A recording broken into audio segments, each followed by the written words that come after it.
মুসাফির, দাওয়াতে মুসাফির দোয়া কবুল ভিন্ন হাদিসে ওয়া দাওয়াতুস সাইম, এবং রোজাদারদের দোয়া আল্লাহর কাছে কবুল। সুবহানাল্লাহ। কোরআনের সাথে রাজনীতির সম্পর্ক কি? ওই যে কোরআন পড়ে নাই, এই জন্য আল্লাহ সর্বপ্রথম রাসূলের প্রতি ওহী নাযিল করে কি বলল? ইকরা, হে রাসূল আপনি পড়ুন। একবার নয়, দুইবার নয়, তিনবার আল্লাহ পাক বলেন ইকরা। জিবরাইল রাসূলকে বলে ইকরা, রাসূল পড়ে না।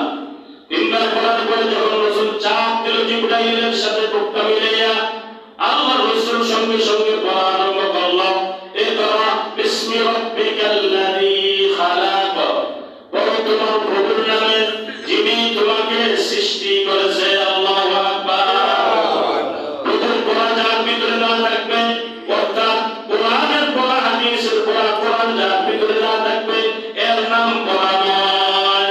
ঠিক না ভাই? যতই কিছু আপনি পড়েন, ইকরা বিসমি রাব্বিকাল্লাযী খালাক, খালাকাল ইনসানা মিন আলাক, ইকরা ওয়া রাব্বুকাল আকরাম আল্লাযী আল্লামা বিল কলম, আল্লামাল ইনসানা মা লাম ইয়ালাম।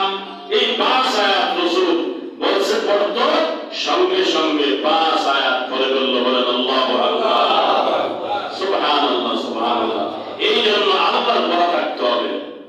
এই জন্য হাদিসে আছে সন্তান ভূমিষ্ঠ, আমি গত জন্য বলছিলাম, সন্তানরা ভূমিষ্ঠ হওয়ার পরে 3টা কাজ প্রত্যেক পিতা মাতা, এর আগে আরো 12টা কাজ আছে।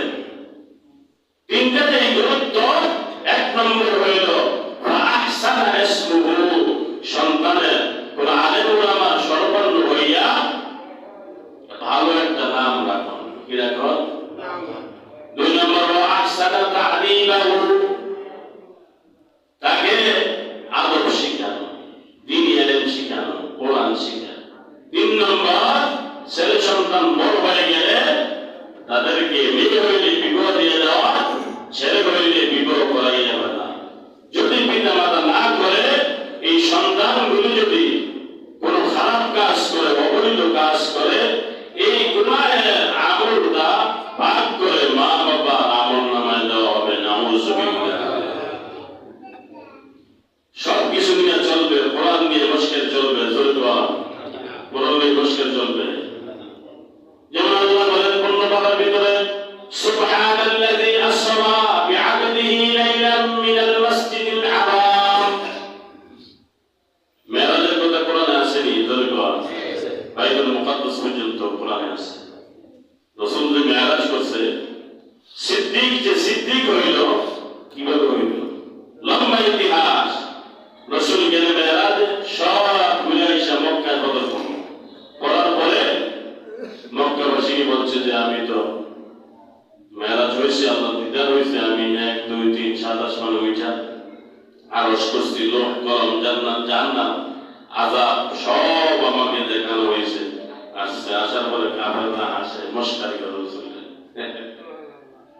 এটা কি কারো জ্ঞানে ধরবো? যদি কোনো জ্ঞান ধরবে, এটা কার হুকুম? আল্লাহর হুকুম। কিভাবে ঘোরাবে, কেমনি ঘোরাবে, টাইমের জায়গা আল্লাহ পাকের হাবিব কি নিয়ে গেছে, আমার আপনার বেঁধে ধরবে না। এটা আর ধরার দরকারও নাই। আপনি এটা বিশ্বাস করার নামে ঈমান। কাফেররা মশকারি করে, বেড়ে কত হলো, মুহাম্মদের কি করে বলে ভাব হয়ে গেছে, একবারে একটা করে। তো মুহাম্মদের যিনি দোস্ত, আবু বকর সিদ্দিক রাদিয়াল্লাহু তাআলা, সিদ্দিক 20 বছর আগে থেকে দোস্ত। কিরম দোস্ত? করোনা দোস্ত, মুনাফিক দোস্ত। এই জন্য রাসূল বলছেন, আবু বকর ফিল জান্নাহ, উমর ফিল জান্নাহ, উসমান ফিল জান্নাহ, আলী ফিল জান্নাহ। আরো 6 জন আছে। আবু বকর ফিল জান্নাহ। আবু বকর সব সময় রাসূলের সাথে, মক্কা থেকে মদিনায় যাবে, ঘোড়ার ভিতরে আবু বকরের সাথে। ঠিক না বেটি? সব সময় সাথে, সব সময় সাথে। তাই সেদিন বলছে, এটা একটা মশারি করে, তখন কি করলো? চলো চলো, একটা দোস্ত আছে, আবু বকরের কাছে যাই।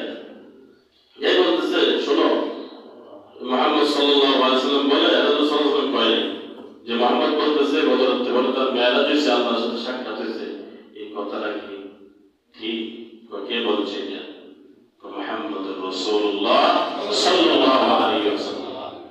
সঙ্গে সঙ্গে আবু বকর সিদ্দিক বলেন, সাদাকতা ইয়া, যদি আমার রাসূল বলে থাকে সত্যই বলেছে, এর মধ্যে কোনো সন্দেহ নাই। আমার আপনার হয়ে বিবেচনা করতাম, হুজুরেরই কইছে, বুঝা লই, দেখা লই, কারণ হুজুর তো সুদ খায়, ঘুষ খায়, বেনামাজির সাথে চলে, নামাজ পড়ে না, পর্দা করে না, এই যে হুজুরের মধ্যে আছে, এর লিগে বুঝতে আপনার কি সমস্যা? আবু বকর সিদ্দিকের কাছে বলার সাথে সাথে সঙ্গে সঙ্গে কোনো বিবেচনা নাই, সাথে সাথে বলে ফেললো, সাদাকতা ইয়া, আমি সাক্ষী দিলাম, অবশ্যই রাসূল যদি বলে থাকে এটা সত্যই বলেছে, এর মধ্যে কোনো সন্দেহ নাই। আল্লাহ খুশি হয়ে গেলেন। আল্লাহ বলেন, হে আমার বন্ধু হাবিব